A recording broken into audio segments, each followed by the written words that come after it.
In January 1979, the Shah of Iran commanded the fifth largest military on Earth, a fleet of American-made F-14 Tomcats that most NATO countries could only dream of, a secret police force that had spent 25 years perfecting the art of silence, and the full backing of the most powerful nation in history. He had crushed every rebellion, silenced every dissident, and built a modernization machine that turned Tehran into a glittering showcase of Western ambition in the heart of the Middle East. And yet, within a matter of weeks, all of it, every tank, every surveillance file, every alliance sealed in Washington, would amount to nothing.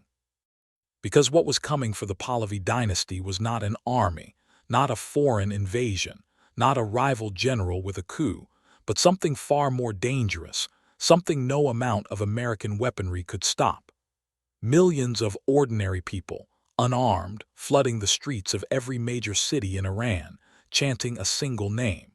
And the man whose name they chanted was not even in the country. He was sitting in a modest house outside Paris, recording messages on cassette tapes that were being smuggled into Iran by the thousands, passed hand to hand in bazaars and mosques, played in secret behind closed doors. Those tapes would bring down a dynasty that had ruled for 2,500 years. But here is what most people never learned. The revolution that shook Iran was not one revolution. It was several, fighting side by side, and the moment the Shah fell, they turned on each other. What followed was not liberation. It was a second revolution, hidden inside the first, and the people who had risked everything for freedom would watch in horror as their victory was stolen from within. This is the story of the night Tehran fell, and of everything the world was never supposed to know about what happened next.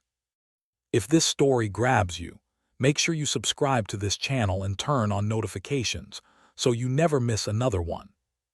The Peacock Throne and the American Shadow Asterisk. To understand how Iran's monarchy collapsed, you have to go back to the moment it was nearly destroyed the first time. In 1953, Iran had a prime minister named Mohammad Mossadegh, a man who believed that Iran's vast oil wealth belonged to Iran. He had nationalized the Anglo-Iranian Oil Company, a British enterprise that had been extracting Iranian petroleum for decades while paying Tehran a fraction of what the oil was worth. The British were furious. Their empire was already crumbling, and the loss of Iranian oil was a blow they could not afford. But Britain alone did not have the power to overthrow Mossadegh, so they went to Washington. The Americans, fresh into the Eisenhower era and terrified of communist expansion, were persuadable. The CIA sent an operative named Kermit Roosevelt into Tehran with a plan codenamed Operation Ajax. Roosevelt carried cash, a network of local contacts, and a playbook that would become the template for American covert action for the next half-century. He paid newspaper editors to publish anti-Mossadegh propaganda.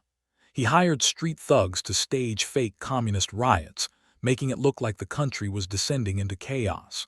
He coordinated with royalist military officers loyal to the young Shah, Mohammad Reza Pahlavi. The first attempt failed.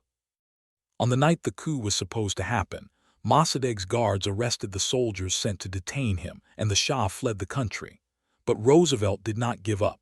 Within days, he organized a second wave of mobs, enormous crowds that surged through Tehran chanting for the Shah's return. Tanks rolled to Mossadegh's residence, and after a brief battle that killed several hundred Iranians, the prime minister surrendered. The Shah returned, and the Americans had their man in Tehran. But the Iranians would never forget.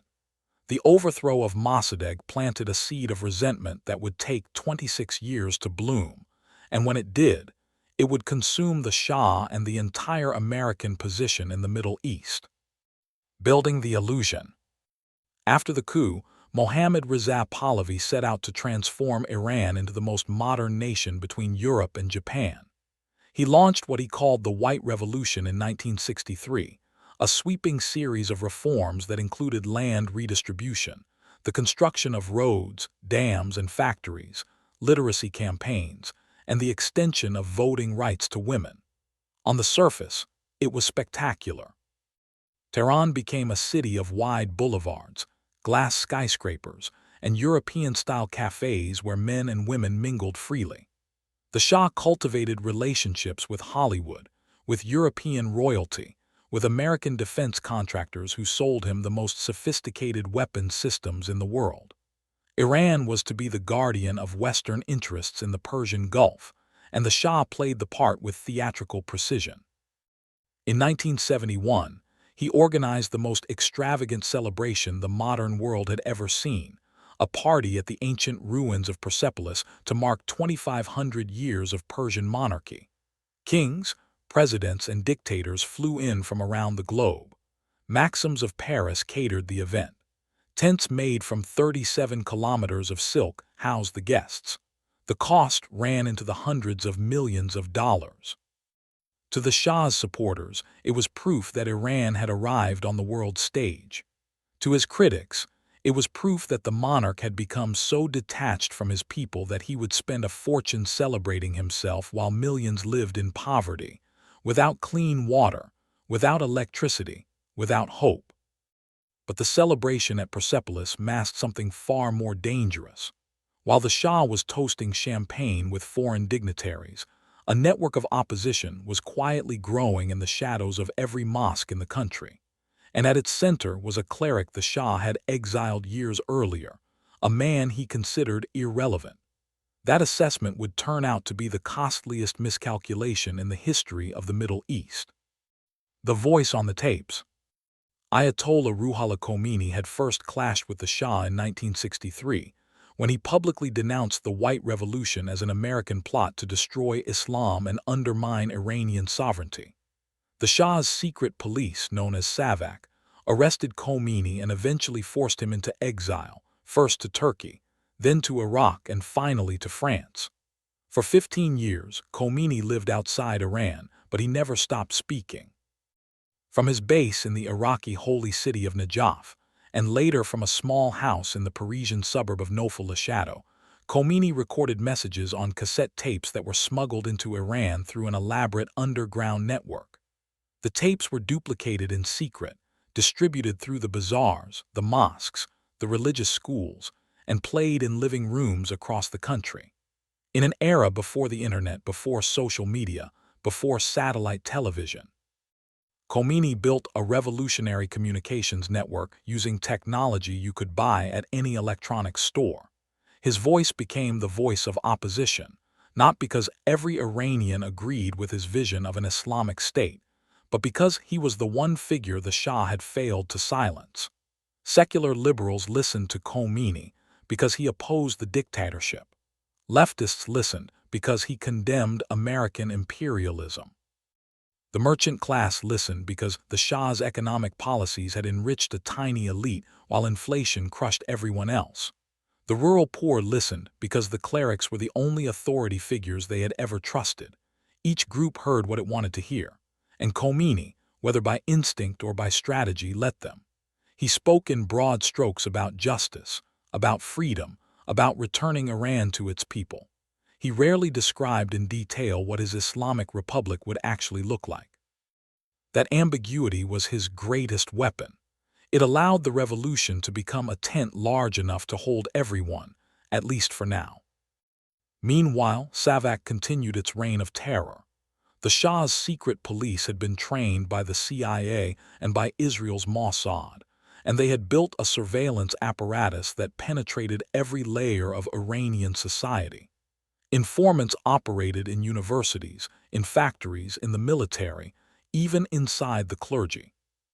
The methods used at Evin prison in Tehran became infamous: electric shock, sleep deprivation, psychological torment, techniques designed not just to extract information but to break the human spirit.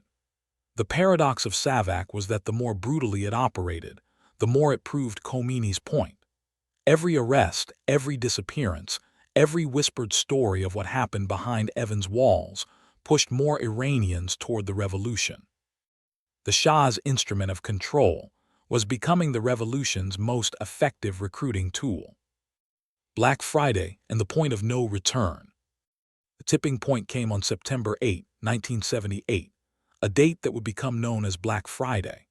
For months, protests had been growing across Iran, strikes shutting down factories and oil refineries, marches filling the streets of Tehran, Isfahan, Tabriz, and dozens of smaller cities. The Shah had declared martial law, and on that Friday morning, thousands of demonstrators gathered in Jail Square in eastern Tehran, many unaware that the martial law order had been issued only hours before. What happened next remains one of the most contested events in modern Iranian history. The soldiers opened fire. The government later claimed that fewer than 100 people died. Opposition sources put the number at several thousand. The truth almost certainly lies somewhere in between, but the exact number did not matter. What mattered was the psychological impact. Before Black Friday, there were Iranians who still believed the Shah might reform, might share power, might find a way to coexist with the growing demand for change. After Black Friday, that hope was gone. The blood in Jail Square drew a line that could not be uncrossed. The Shah had shown that he was willing to kill his own people to stay in power, and now the people were willing to die to remove him. In the weeks that followed, the strikes intensified. The oil workers of Khuzestan, who operated the refineries that produced the majority of Iran's revenue, walked off the job. This was not just a political gesture, it was an economic weapon of devastating precision. Iran's oil production dropped from nearly 6 million barrels a day to less than 1 million.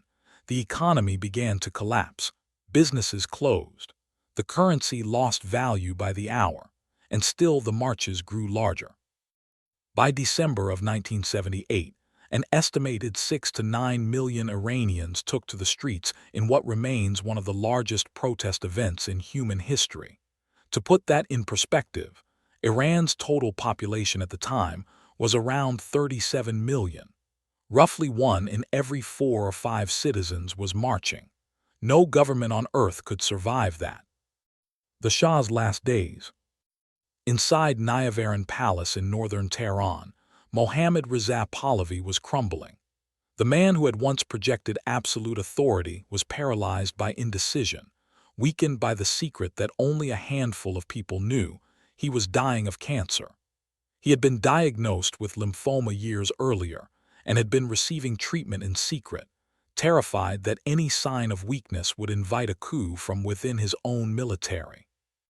The illness had sapped his energy, clouded his judgment, and made him dependent on a shrinking circle of advisors who told him what he wanted to hear. The Americans were not helping. The Carter administration, which had come into office championing human rights, sent mixed signals throughout the crisis. Ambassador William Sullivan in Tehran urged Washington to open channels to the opposition and prepare for a transition. National Security Advisor Zbigniew Brzezinski pushed for a military crackdown. Secretary of State Cyrus Vance wanted a diplomatic solution. The result was paralysis. Washington could not decide whether to support the Shah, pressure him to reform, or let him fall. And so they did a little of each, which accomplished nothing.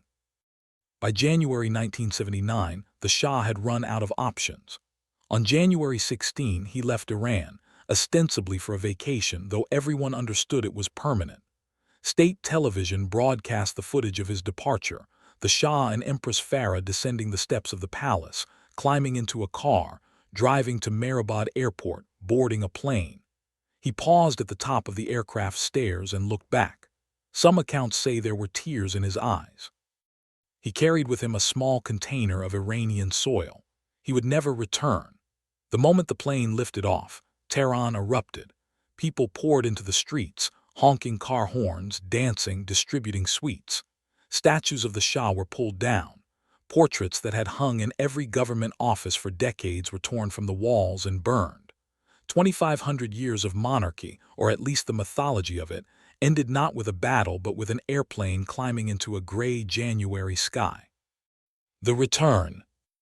13 days later, on February 1, 1979, a chartered Air France Boeing 747 touched down at Mehrabad Airport carrying Ayatollah Ruhollah Khomeini back to Iran after 15 years of exile. The crowd that gathered to welcome him was estimated at between 3 and 6 million people. It was one of the largest gatherings for a single individual in recorded history. A journalist on the plane reportedly asked Khomeini what he felt upon returning to his homeland after so many years. His answer was a single word that would echo across the decades: nothing. He felt nothing.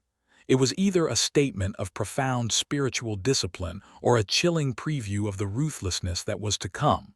Probably both.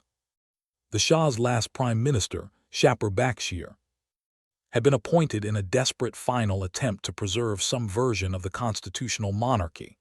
Bakshir was a genuine Democrat, a man who had spent time in prison under the Shah and who believed in a secular, liberal Iran. He freed political prisoners, dissolved SAVAK, lifted press censorship, and tried to negotiate with Khomeini. But he had accepted his position from the Shah, and that made him illegitimate in the eyes of the revolution. Khomeini refused to recognize him. Instead, the Ayatollah appointed his own prime minister, Mehdi Bazargan, creating a parallel government that operated out of a school building in Tehran. For 11 days, Iran had two governments.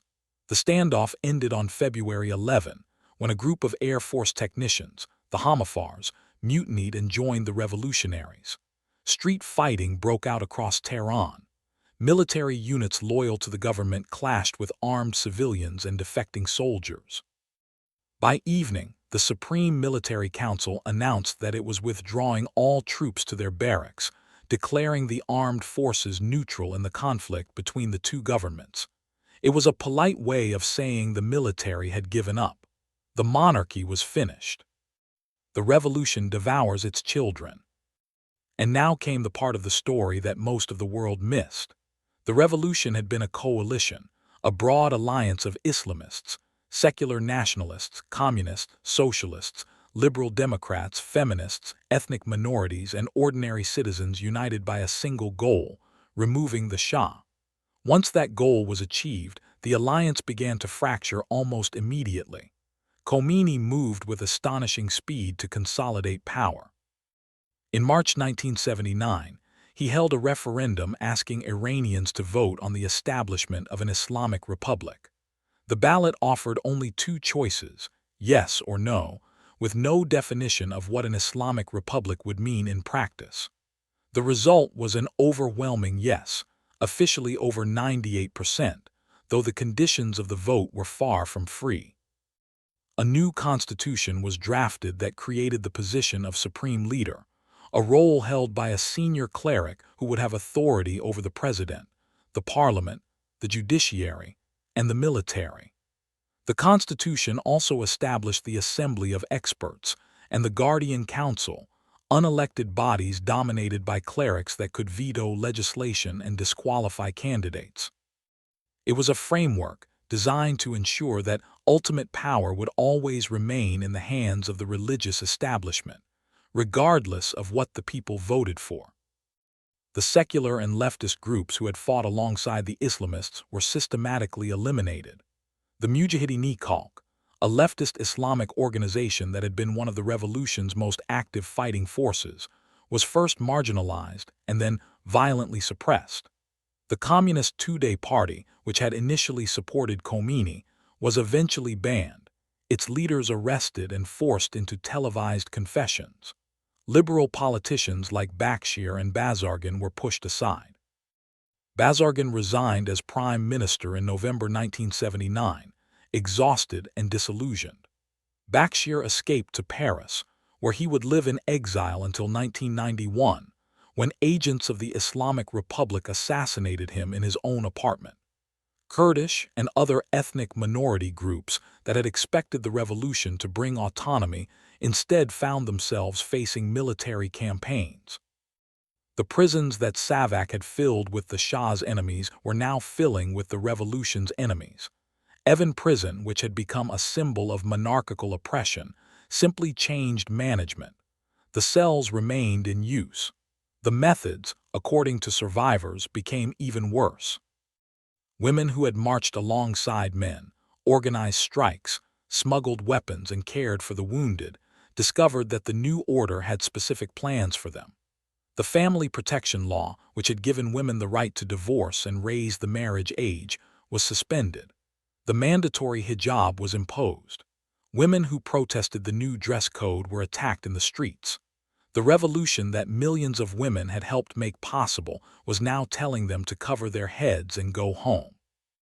The hostage crisis and the sealing of the tomb.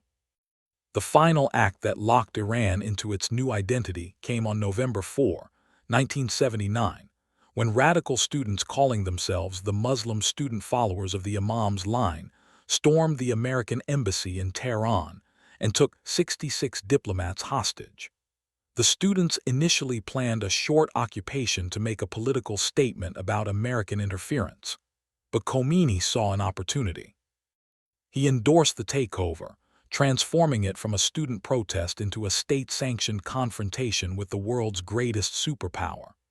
The hostage crisis lasted 444 days, dominating American news coverage, humiliating President Jimmy Carter, and defining Iran in the Western imagination for decades to come. For Khomeini, the crisis was a masterstroke. It rallied nationalist sentiment, silenced domestic critics who could be accused of siding with America, and gave the new regime an external enemy to replace the internal ones it was busy eliminating. The moderate government of Bazargan collapsed over the crisis. Every political faction in Iran was forced to choose sides, and choosing the wrong side meant destruction. The hostage crisis was not just a diplomatic disaster.